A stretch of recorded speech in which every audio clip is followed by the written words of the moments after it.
The morning air, which had once promised a new day, now hung heavy with humiliation. Federal Judge Dr. Helena Vasconcelos, disguised as Maria the Cleaner, felt bile rise in her throat. The municipal inspector, a corpulent man in an impeccable uniform and with a cynical smile, pointed to his muddy shoe.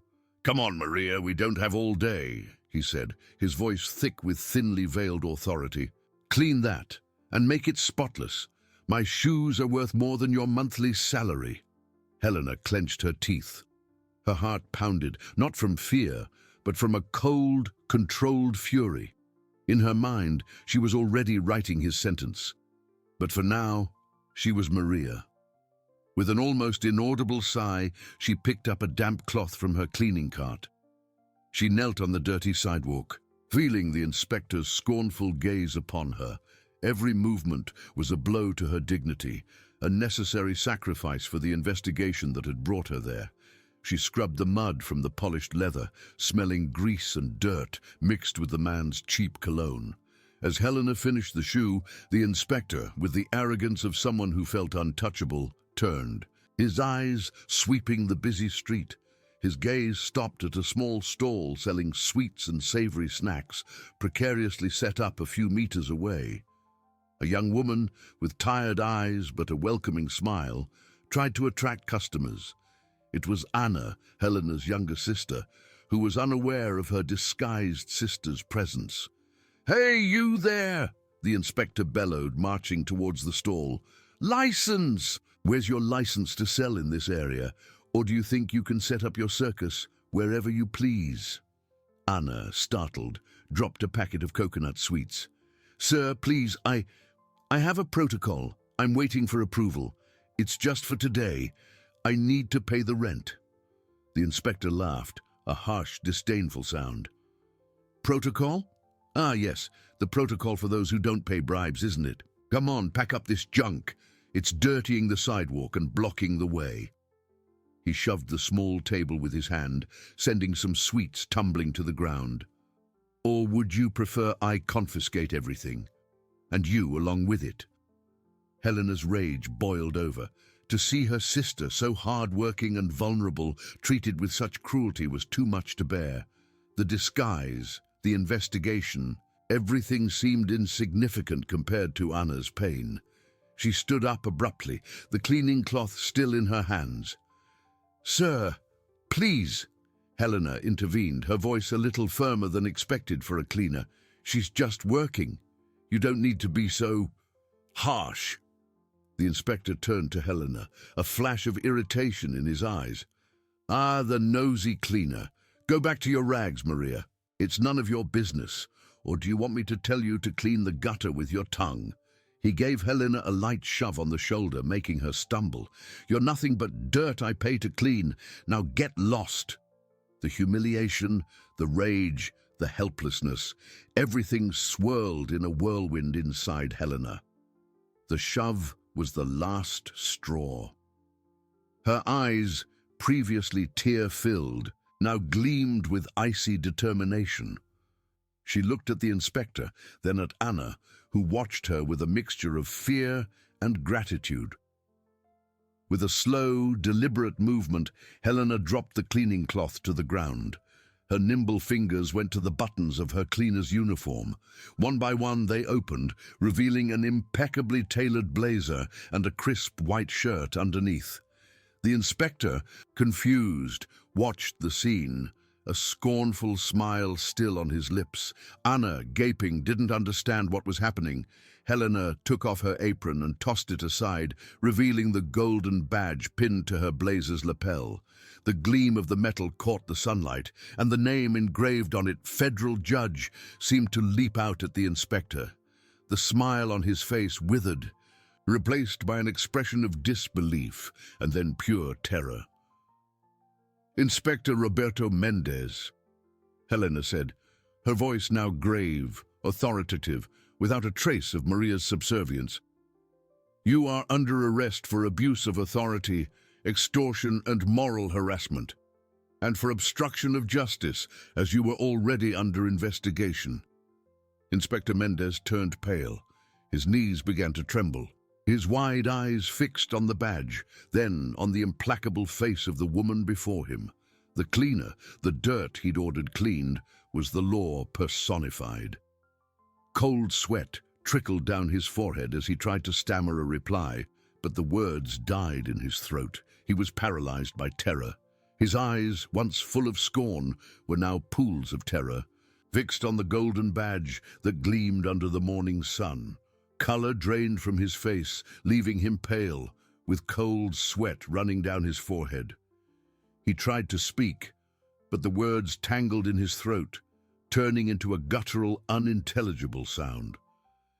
His knees, already trembling, seemed about to give out, and he swayed slightly.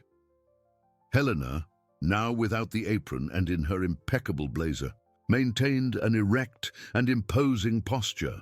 The voice that had just pleaded for her sister now resonated with the unquestionable authority of a federal judge. She didn't need to shout. The gravity of her words was enough to capture the attention of everyone passing by. "Did you hear me, Inspector Mendez?" Helena reiterated, her voice calm but sharp as a blade. "Abuse of authority, extortion, moral harassment, and obstruction of justice. The charges are serious and the evidence irrefutable." Mendez finally managed to stammer something, a pathetic thread of a voice. "Judge, I didn't know. It was a mistake. Please." He held out his hands, as if trying to push away the reality that was swallowing him whole. "I wasn't extorting anyone. I was just doing my job." Helena raised an eyebrow, a gesture that in her courtroom silenced lawyers. "Your job, Inspector Mendez, does not include humiliating citizens, demanding bribes, or physically assaulting those who try to intervene, and certainly not ordering a federal judge to clean your shoes." Her eyes, once clouded by humiliation, now gleamed with icy determination. Anna, who until then had watched the scene in shock, began to process what was happening. The Maria who had defended her was, in fact, her sister Helena, the federal judge she so admired and who led such a private life. The initial fear gave way to a wave of relief and a pang of pride. Her eyes filled with tears, but this time not of sadness, but of a complex emotion that blended surprise, gratitude, and admiration. "Helena," Anna whispered, barely believing what she saw. Helena cast a quick, reassuring glance at her sister, an almost imperceptible nod that said, "It's all right now." Then she returned her attention to the inspector, who was now pleading. "I swear, Judge, I didn't know. If I had known, I would never. Please give me a chance. I have a family, children." Dame Mendez tried to appeal for pity, but his voice trembled so much he could barely sustain it. "Your family and your children do not exempt you from your legal and ethical responsibilities, Inspector Mendez," Helena retorted without a shred of hesitation. She took her cell phone from the inner pocket of her blazer. "You had countless chances to act correctly. Now justice will do its job." With a precise movement, she dialed a number. "This is Federal Judge Helena Vasconcelos. I'm on Rua das Palmeiras, in front of number 120. I need a patrol car and 2 officers immediately to arrest a municipal inspector for multiple crimes." "Yes, it's urgent, and please notify Internal Affairs." Helena's clear, authoritative voice echoed down the sidewalk. People hurrying to work began to stop, drawn by the commotion. Whispers spread through the small crowd that was forming. "Is it the cleaner?" "No, it's a judge. He's arrested." The initial indignation at the cleaner's humiliation transformed into a mix of surprise and satisfaction at seeing the turn of events. Mendez, hearing the call, felt the ground disappear beneath his feet. The terror intensified, and he began to tremble uncontrollably. "No, it can't be. Judge, please, I'll do anything you want. I apologize to the young lady. I'll clean your shoes." He tried to kneel, but his legs gave out and he almost fell. Helena observed him with a cold, distant gaze. It's too late for apologies, Inspector Mendez. Justice is not a bargaining counter. Your actions will have consequences. In the distance, the sound of a siren began to approach, growing in volume with each second. The sound, once a warning for others, was now the soundtrack to his own nightmare. Mendez closed his eyes, his face contorted into a mask of despair.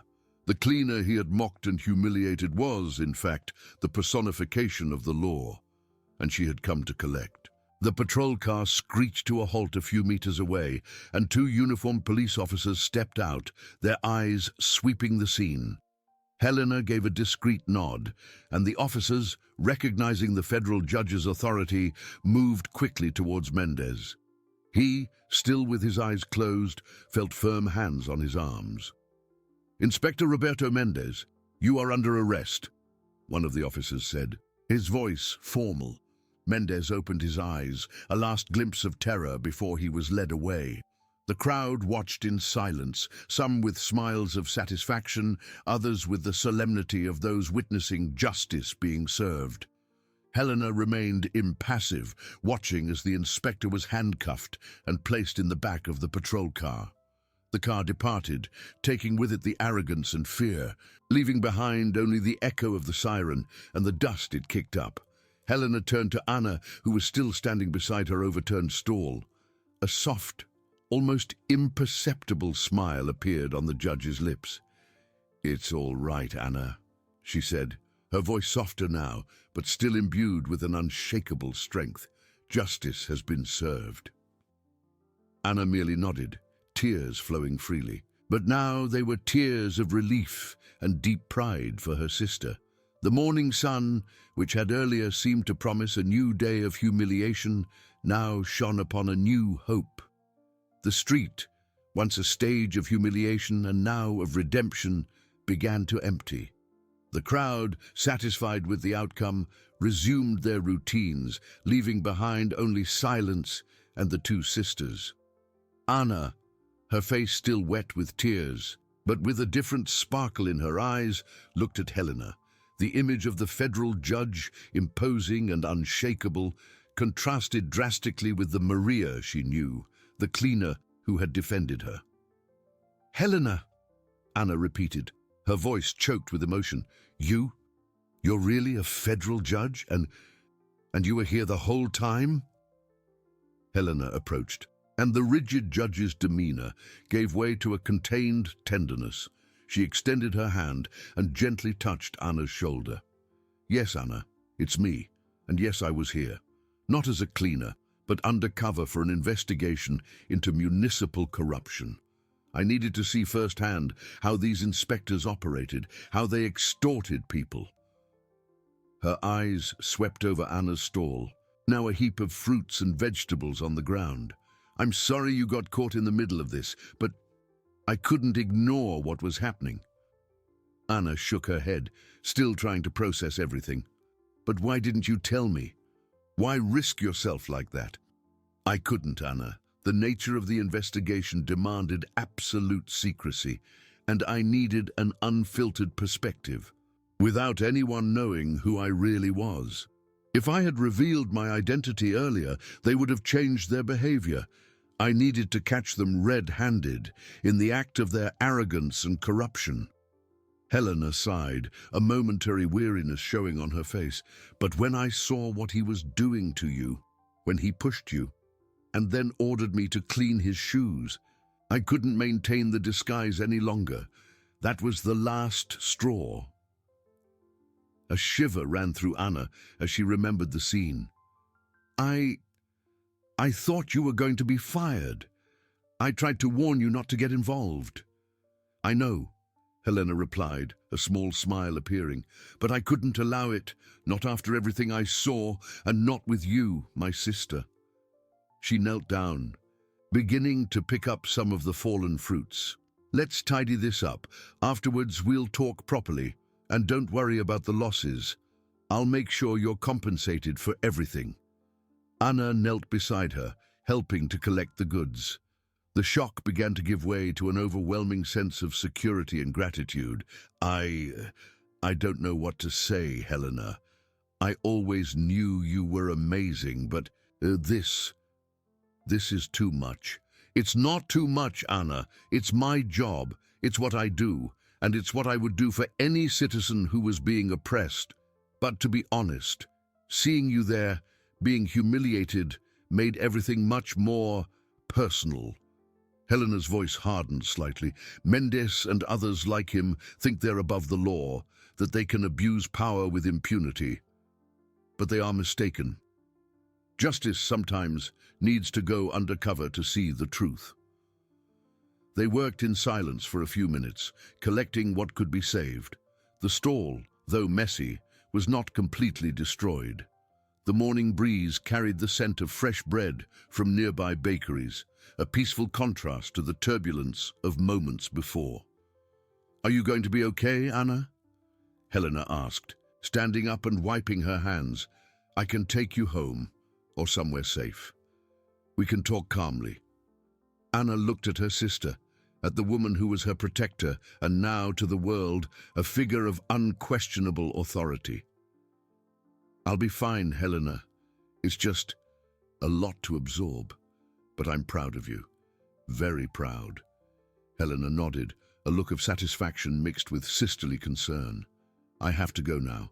There's much work to be done at Internal Affairs, and Mendes isn't the only big fish in this net, but I promise we'll talk soon, and don't worry about anything here. I'll take care of everything."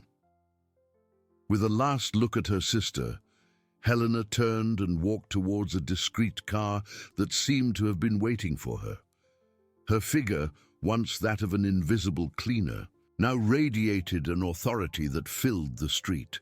Anna watched her leave, feeling the weight of the revelation and the relief of justice. The sun, now higher, illuminated not only the street, but also the complex and unbreakable bond between the two sisters, a bond that had just been tested and strengthened in ways neither of them could have foreseen. The day had begun with the darkness of injustice, but ended with the promise of a new dawn. Anna watched Helena's car disappear into the distance, taking with it not only her sister, but also the whirlwind of emotions that had dominated her. The street, now almost empty, seemed to have returned to its morning routine, but for Anna, nothing would ever be the same. The silence that followed the departure of the patrol car and then Helena's car was deafening. She remained there, motionless, her eyes fixed on the point where the vehicle had turned the corner. The image of Helena, first as the humiliated cleaner, then as the implacable judge, and finally as the protective sister, mingled in her mind. It was as if a veil had been lifted, revealing a dimension of her sister she had never imagined. The Maria she knew was a facade, a disguise for the powerful federal judge Helena Vasconcelos. The pride she felt was immense, almost suffocating, but it was accompanied by a pang of sadness for the loneliness Helena must have felt, carrying such a great secret. Anna looked at her stall, now a scene of disorder.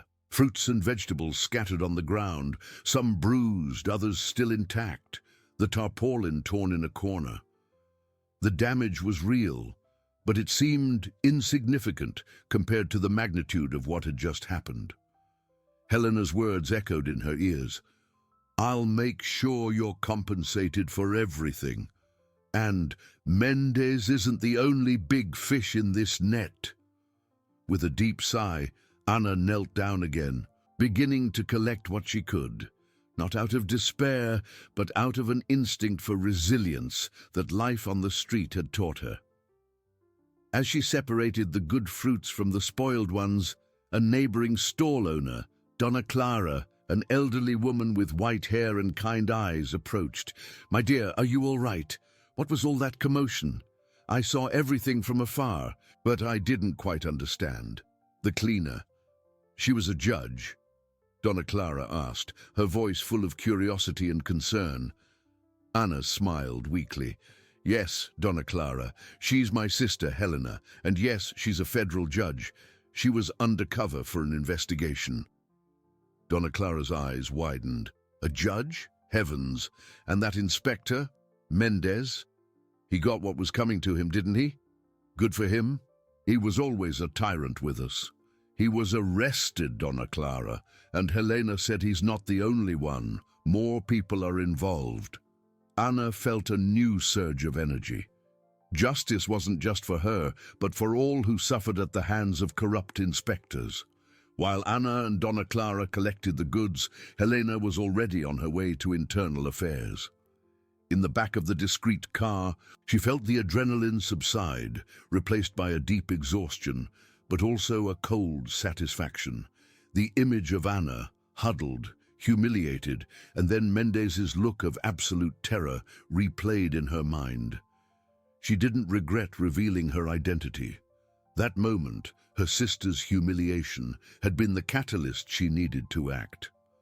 "We've arrived, Judge," the driver said, pulling her from her thoughts. Helena stepped out of the car, her posture straightening. The blazer, once wrinkled under the cleaner's uniform, now looked like armor. The Internal Affairs building, imposing and austere, awaited. Inside, the atmosphere was one of formality and seriousness. She went straight to her office, where her assistant, Dr. Ricardo, was already waiting for her with a pile of documents. "Judge Vasconcelos, I heard what happened. Inspector Mendez's arrest. It's a big step for Operation Clean Hands. The media is already starting to report on it," Ricardo said, with a mixture of admiration and concern. Helena nodded, sitting at her desk. "Yes, Ricardo, it's an important step, but it's just the beginning. Mendez is a pawn. We need to go after those who protected him, those who benefited from his extortions. I want all the complaint reports against him and against other inspectors in that region, and prepare a team to go to City Hall tomorrow. I want all financial and administrative records related to street vendor inspections for the last 5 years." Her eyes, once full of tenderness for her sister, now gleamed with the implacable determination of a federal judge. The personal drama had transformed into fuel for justice. She knew the journey would be long and arduous, but the image of Anna and so many others like her gave her the necessary strength. The promise of a new dawn was not just for her sister, but for an entire city that longed for a little light amidst the darkness of corruption. The game had changed, and Judge Helena Vasconcelos was ready to play. Ricardo, with the agility of someone who already anticipated the avalanche of work, began to organize the tasks. "I'll activate the intelligence team to cross-reference the complaint data with the City Hall records, and I'm already preparing the warrant for tomorrow's search and seizure. We need a robust court order to ensure access to everything." Helena nodded, her fingers tapping lightly on the table. "Excellent, Ricardo. But I don't just want the inspection records. I want supplier contracts, service bids, anything that might have been used as a front to divert funds or justify extortions. And above all, I want the list of all inspectors who worked in that region over the last 5 years. We can't just focus on Mendez. He's a symptom, not the entire disease." Her gaze drifted for a moment, the image of Anna cleaning fruits from the ground still vivid in her mind. The humiliation her sister had suffered and the one she herself had endured in disguise were now the engine of her relentless pursuit of justice. "We need to dismantle this network, Ricardo. It's not enough to arrest 1 or 2. We need to cut off the head of the snake." Ricardo understood the gravity of the mission. "Understood, Judge. I'll prioritize the names that appear in multiple complaints or that have a similar pattern of behavior to Mendez. And the IT team is already on standby for any forensic analysis of the City Hall systems." While Helena delved into the first reports Ricardo brought her on the street, Anna was still with Donna Clara, who was helping her reorganize the stall. The sun was already higher, and the buzz of the market began to return, though with a different, more hopeful tone. "So, your sister is really a judge?" Donna Clara repeated, her voice full of admiration. "Who would have thought? That quiet little cleaner. And Mendez, huh? That arrogant fellow finally got what he deserved. How many times did he threaten us, fine us for no reason, just to get a few bucks?" Anna smiled, a tired but genuine smile. Yes, Donna Clara, she is, and she promised she's going to end this corruption, not just Mendez, but everyone who acts like him. She felt a weight lift from her shoulders. The shame and fear she felt when she saw Mendez approach her stall were now a distant memory. There was a new sense of security, that someone was fighting for them. Other vendors, who had previously watched from afar, began to approach, curious and hopeful. The news of Mendez's arrest and the cleaner's identity spread like wildfire. It was a mixture of shock and relief, a feeling that perhaps things could finally change. "I always said his house of cards would fall one day," commented one of them, an old man who sold cheeses. "But I never imagined it would be like this, with a disguised judge. It's like something out of a movie." Anna listened to the comments, feeling immense pride for her sister. Helena was not just her protector, she was the protector of all of them. The stall, though still messy, felt lighter, as if the air around it had been purified. She knew that life on the street would continue to be difficult, but now there was a light at the end of the tunnel, a promise that justice sometimes really did prevail. Back at Internal Affairs, night fell, but the light in Helena's office remained on. Piles of documents accumulated on her desk. Ricardo had already left, but Helena continued, her eyes fixed on an organizational chart that was beginning to take shape. Names, departments, dates. The connections were emerging, weaving a complex web of complicity. She identified a pattern, inspectors from different sectors, but all with links to the same cabinet in City Hall. One name in particular, that of the Secretary of Urban Planning, appeared frequently in complaint reports and in questionable license approvals. Helena felt a chill. Mendez was indeed a pawn, but the game was much bigger than she had imagined. The corruption network was deep, and unraveling it would require not only intelligence, but unshakable courage. She thought of Anna, of her sister's vulnerability, and that of so many other ordinary citizens. That image was a constant reminder of why she did what she did. With a determined sigh, she picked up the phone. "Ricardo, I need you to prepare a search and seizure warrant for the Secretary of Urban Planning's office. And I want it to be tomorrow, first thing in the morning, before he has time to make anything disappear." Helena's voice was firm, without hesitation. The federal judge was in charge, and the hunt for the corrupt was just beginning. The promise of a new dawn was not just a distant hope, it was an order, and Helena Vasconcelos was determined to fulfill it. Ricardo's voice on the other end of the line sounded somewhat surprised, but immediately professional. "Secretary of Urban Planning. Judge, that's a huge leap. We have strong indications, but for a search and seizure warrant in a secretary's office, we need something more concrete than just patterns in complaints." Helena gripped the phone, her expression unshakable. "Ricardo, the patterns are concrete. Multiple complaints of extortion against inspectors in that region, all with questionable license and permit approvals coming from his office. Inflated supplier contracts, bids that always favor the same companies. Mendez wasn't acting alone, Ricardo. He was a cog, and the bigger cog, the one that lubricates the whole system, is at the top. Prepare the warrant. I want a team ready to go in there at 7 in the morning. We can't give him a chance to clean up the trail." There was a brief silence, and then Ricardo responded, his voice now imbued with a new urgency. "Understood, Judge. I'll mobilize the intelligence team to consolidate all the evidence we have against the Secretary and prepare the legal documentation. We'll be ready." Helena hung up, feeling the weight of responsibility, but also a crystal-clear understanding of the path forward. The image of Anna, her face marked by humiliation, was a constant reminder. It wasn't just an investigation, it was a personal crusade. She spent the rest of the night reviewing reports, cross-referencing information, building the case in her mind, piece by piece.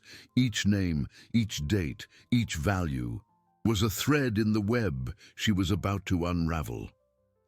The next morning, the sun had barely risen when Helena arrived at Internal Affairs. The atmosphere was one of controlled tension. Ricardo and a team of federal agents and forensic experts were already waiting for her, their faces serious, the folder with the warrant in hand. "Everything's ready, Judge," Ricardo informed, his voice low. "The warrant is signed. The IT team is ready to clone servers and hard drives. The agents know exactly what to look for." Helena nodded, putting on her blazer. "Remember, discretion and efficiency. We don't want unnecessary alarm, but we also won't allow obstruction. If there's resistance, act with the firmness that the law permits, and I want to be present when the Secretary is notified." The convoy departed in unmarked cars, their engines purring softly in the pre-dawn silence, their destination, City Hall. Meanwhile, on the street, Anna woke up with a different feeling. Her stall was tidied up, thanks to the help of Donna Clara and other vendors. The smell of coffee and fresh bread began to spread through the market. The news of Mendes's arrest had spread like wildfire, and a buzz of hope and curiosity hung in the air. "Good morning, Anna. Heard the news? The Secretary of Urban Planning. They say the federal police are at City Hall right now," exclaimed a bread vendor, his eyes wide. "The judge must really be cleaning house." Anna felt a shiver. Helena hadn't mentioned she would go so far so fast. A mixture of pride and concern washed over her. Her sister was relentless. She knew Helena wouldn't stop until justice was done, no matter the cost. At City Hall, the office of the Secretary of Urban Planning, Dr. Otavio Nogueira, was an oasis of luxury and order. He was finishing his breakfast, oblivious to the storm approaching. Suddenly, firm knocks on the door. Before his secretary could react, the door opened and Helena Vasconcelos entered, followed by Ricardo and two federal agents. Otavio, a corpulent man with an easy smile that now vanished, looked at Helena with confusion. "Who are you? What is the meaning of this? My secretary didn't inform me of any meeting." Helena wasted no time. Her voice was cold and authoritative. "Dr. Otavio Nogueira, I am Federal Judge Helena Vasconcelos. We have a search and seizure warrant for this office and all your electronic equipment. You are under investigation for corruption, extortion, and criminal association." Otavio's eyes widened. The smile completely disappeared, replaced by icy dread. He tried to stand, but an agent gently restrained him. "This is absurd. A setup. I am an honorable man." "Your integrity will be evaluated by the facts, Secretary," Helena retorted, handing him the warrant. "Do not attempt to obstruct the investigation. Any attempt will be considered obstruction of justice. The agents will begin their work. I suggest you cooperate." As the experts began to search the office, Helena observed Otavio, who was now pale and trembling slightly. His arrogance had dissolved, revealing deep fear. The search quickly bore fruit. In a secret compartment behind a bookshelf, one of the agents found a thick folder. Inside, detailed spreadsheets of illegal payments, company names, and, shockingly, a list of inspectors, including Mendes, with the amounts each received. Helena took the folder, her eyes fixed on the documents. The web was even more intricate than she had imagined. Otavio Nogueira was, in fact, the head of the snake. But the list of names indicated that there were many other heads and many other bodies involved. "Arrest him," Helena ordered, without taking her eyes off the papers, "and ensure that none of these documents are lost. Operation Clean Hands has just gained a new chapter." The Secretary of Urban Planning was handcuffed, his face a mask of despair. The news of Otavio Nogueira's arrest would explode in the media within hours. The entire city would be shaken. Helena knew the battle was far from over, But the first major blow had been struck. The promise of a new dawn now seemed a little closer, not just for Anna, but for all who longed for justice. The metallic click of the handcuffs echoed in the luxurious office, a sound brutally dissonant with the opulence of the surroundings. Otavio Nogueira, once a pillar of arrogance and power, was now just a cowering man. His face ashen, his eyes fixed on the folder Helena held. The list of names, the irrefutable proof of his extortion network, seemed to burn in the judge's hands. "Take him away," Helena repeated, her voice calm, but with unquestionable authority. The agents escorted Otavio out, the office door closing behind them, muffling the murmurs and shock that were surely spreading through the City Hall corridors. Ricardo approached, his face serious. "Judge, the IT team is already cloning the servers. The experts are cataloging every document. This folder, it's the tip of the iceberg, isn't it?" Helena nodded, flipping through the spreadsheets. "It's the treasure map, Ricardo. Or, in this case, the map of the mud. Not just the inspectors, but also names of businessmen, lawyers, even some lower-ranking politicians. The web is more complex than we imagined. We need a task force dedicated solely to analyzing this data. Every name, every transaction needs to be thoroughly investigated." "Understood," Ricardo responded, already picking up the radio to give new instructions. "I'll activate the data analysis team. This will take time, Judge." "Time is a luxury we don't have, Ricardo," Helena retorted, her mind already processing the next steps. "News of the secretary's arrest will explode in a matter of minutes. Panic will set in. We need to act fast before others try to destroy evidence or flee. I want every name on this list monitored and prepare search and seizure warrants for the offices and residences of the most prominent." As the operation intensified at City Hall, news of Otavio Nogueira's arrest began to leak. First, a murmur in the corridors, then a frenzy of phone calls. In less than an hour, the first breaking news reports were already popping up on local radio and news channels. At the market, Anna was serving coffee to Donna Clara when the announcer's voice erupted from a small radio at a neighboring stall. "Breaking news! The arrest of Municipal Secretary of Urban Planning, Otavio Nogueira, has just been confirmed in a federal police operation led by federal judge Helena Vasconcelos. Sources indicate the arrest is linked to a corruption and extortion scheme operating within City Hall." Anna froze, the coffee cup suspended in the air. Donna Clara let out a small gasp of surprise. "The secretary? My God, your sister doesn't mess around, Anna. She's really cleaning up the city." A chorus of voices rose from the market.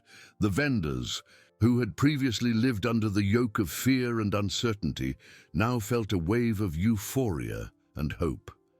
Helena's figure, the cleaner who revealed herself to be a judge, was becoming an urban legend in real time.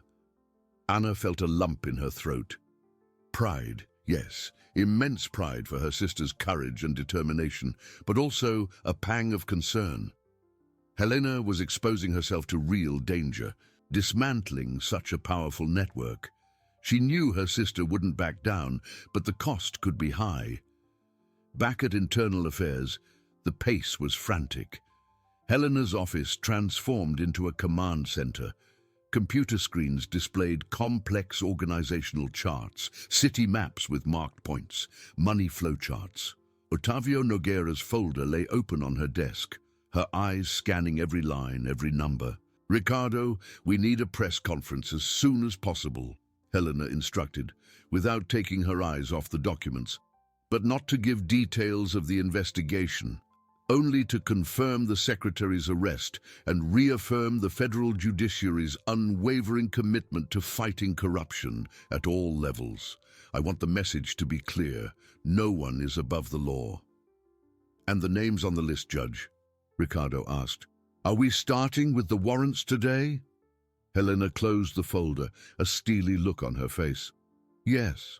We will start with the names that have the largest sums and the most direct links to the secretary." I want the city to feel the impact, to know that Clean Hands is not just an operation, it's a declaration, and this declaration is just beginning. The sun was already high, but the shadow of corruption that had long hung over the city began to recede under the implacable light of Helena Vasconcelos's justice. The battle was long, but the war had been declared, and the federal judge was ready to fight to the end. The promise of a new dawn was no longer a distant hope. It was a reality being built, blow by blow, handcuff by handcuff. The buzz at Internal Affairs gave way to a tense quiet, punctuated only by the incessant typing of computers and the hum of equipment. Helena, with Otavio Nogueira's folder firmly closed in her hands, walked to the makeshift press conference room. Reporters from all local stations and newspapers jostled, microphones pointed, cameras flashing. News of the secretary's arrest was already the headline everywhere, but official confirmation, coming from the federal judge herself, was what everyone awaited. Ricardo stood beside her, his face grave.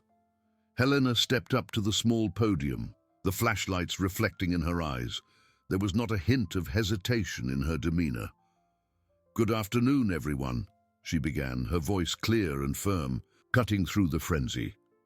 "I confirm the arrest of the Municipal Secretary of Urban Planning, Otavio Nogueira, as a result of a federal judiciary investigation into an extensive corruption and extortion scheme operating within City Hall." A chorus of questions erupted, but Helena raised her hand, silencing everyone. "We will not go into details of the investigation at this time. The purpose of this press conference is to reaffirm the federal judiciary's unwavering commitment to combating corruption at all levels of public power. Operation Clean Hands is not an isolated event, but the beginning of a process. No one, absolutely no one, is above the law. The declaration echoed through the room, imbued with an authority that brooked no argument. Reporters exchanged glances, understanding the gravity of the message. Helena was not there to put on a show, but to draw a line. The federal judiciary will act with maximum speed and rigor to dismantle this criminal network and ensure that those responsible are duly punished. The city deserves transparency, honesty, and an integral public service. That is what we will deliver. With the same calm with which she began, Helena ended the press conference, leaving a trail of shock and anticipation. She knew her words would be dissected, debated, and that the reaction would be immediate. She had barely returned to the command center when the first reports began to arrive. "Judge, the warrants have been issued," Ricardo informed, radio in hand. "Teams are already in the field. 3 high-ranking inspectors have been detained in their offices, 2 others in their residences. Lawyers are already on their way."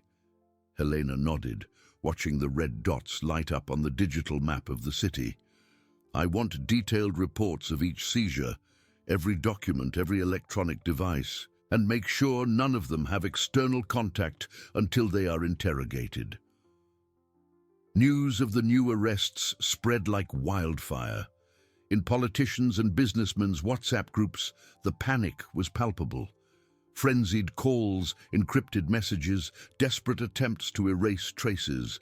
But Helena's machine was already in motion, relentless. At the market, Anna listened to the news on the radio, now with a mixture of pride and a chill down her spine. Judge Helena Vasconcelos's voice was omnipresent on the bakery's television, on neighbors' cell phones. "No one, absolutely no one, is above the law." "Your sister is a hero, Anna," exclaimed Donna Clara, her eyes welling up.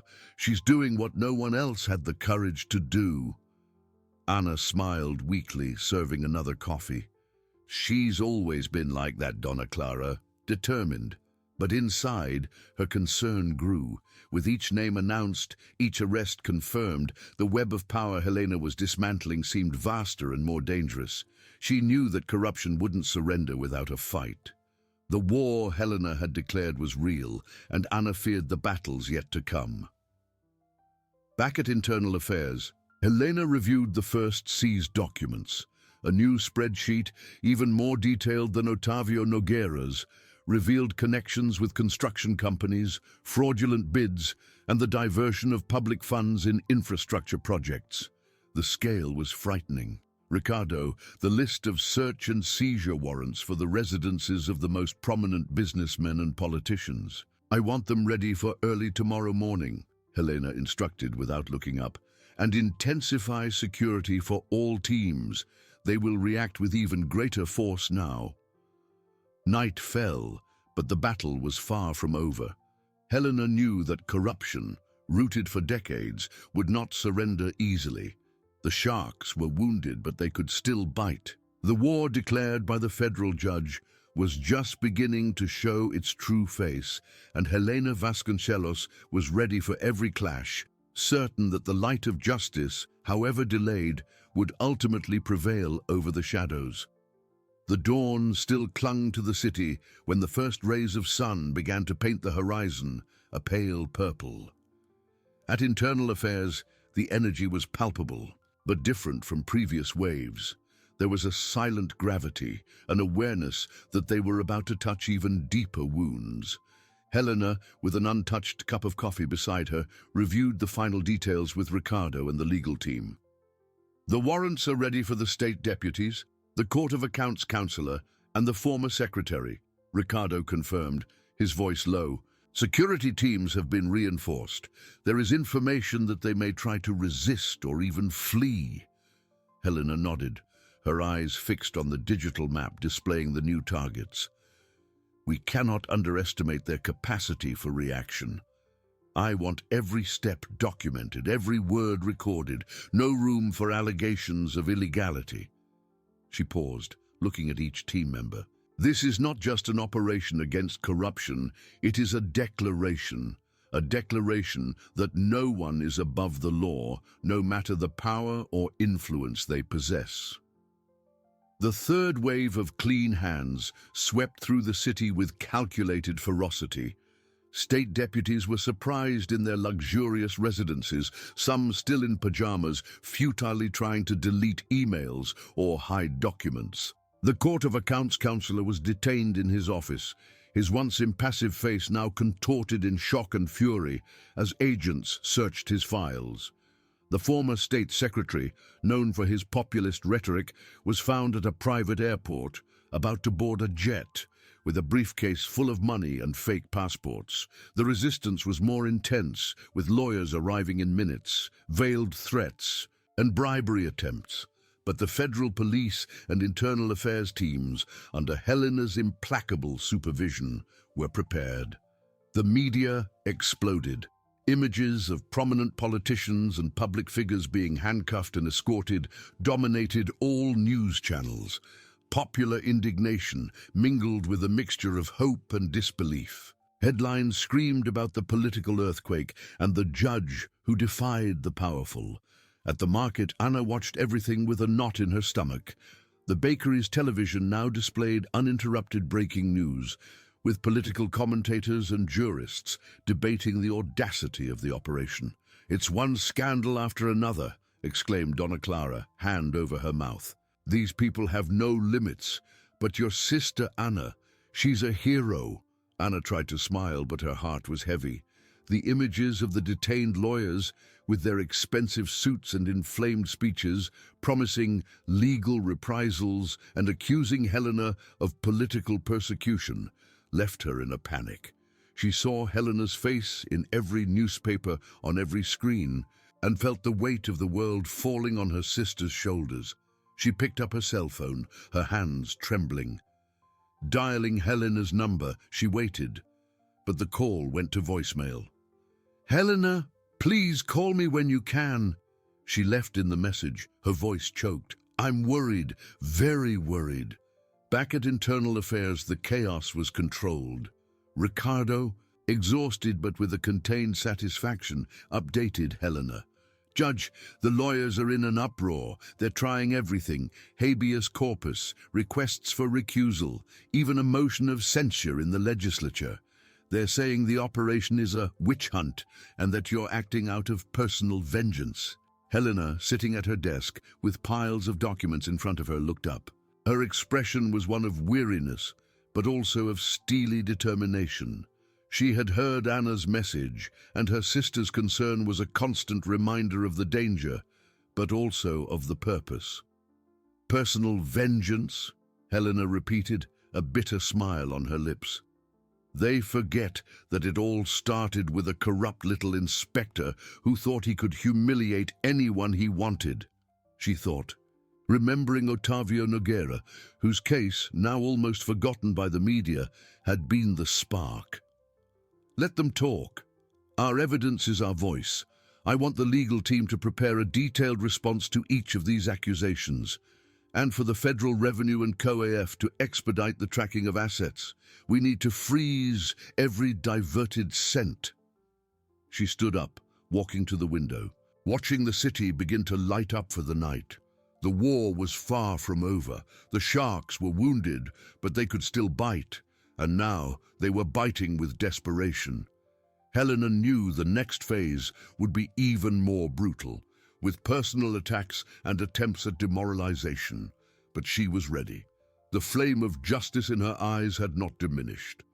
On the contrary, it burned with even greater intensity, fueled by the conviction that no matter the cost, truth and justice would prevail. Days turned into weeks. Operation Clean Hands continued to dismantle the corruption network, and the names of those involved became synonymous with scandal. Amidst all the furor, a small, almost unnoticed paragraph in a local newspaper announced the conviction of Roberto Mendez. The municipal inspector, the one who had dared to humiliate a disguised federal judge and abuse her sister, was sentenced to a severe penalty for corruption, extortion, and abuse of authority. His image, now thin and with a lost look, in contrast to his former arrogance, was a silent testament to the power of the law. He trembled with terror, not only on the day of the revelation, but every day of his trial and conviction, terrified by the woman he had underestimated. One night, after another exhausting day, Helena's phone rang. It was Anna. "Helena, I saw the news about Roberto Mendez. He finally paid for what he did." Anna's voice was choked, but this time it was with relief. "I know, Anna," Helena replied, a deep weariness in her voice, but also a peace she hadn't felt in a long time. "He paid, and many others are paying too." "I was so worried," Anna confessed. "With all this, with the threats, I thought you were alone." Helena smiled, looking at Anna's photo on her desk. "I was never alone, sister. I had you. And I had justice." The fight against corruption was a thousand-headed monster, and Helena knew that lopping off one head didn't mean the end of the battle. But at that moment, feeling the warmth of her sister's voice, and knowing that the man who had started it all was finally behind bars, she felt a profound victory. Federal Judge Helena Vasconcelos, the cleaner who refused to wipe away injustice, had kept her promise. The city, though still recovering, breathed cleaner air, and the flame of justice, burning in her eyes, now spread, illuminating the darkest corners of a system that, for too long, believed itself to be above everything. The cost was high, but the truth finally prevailed.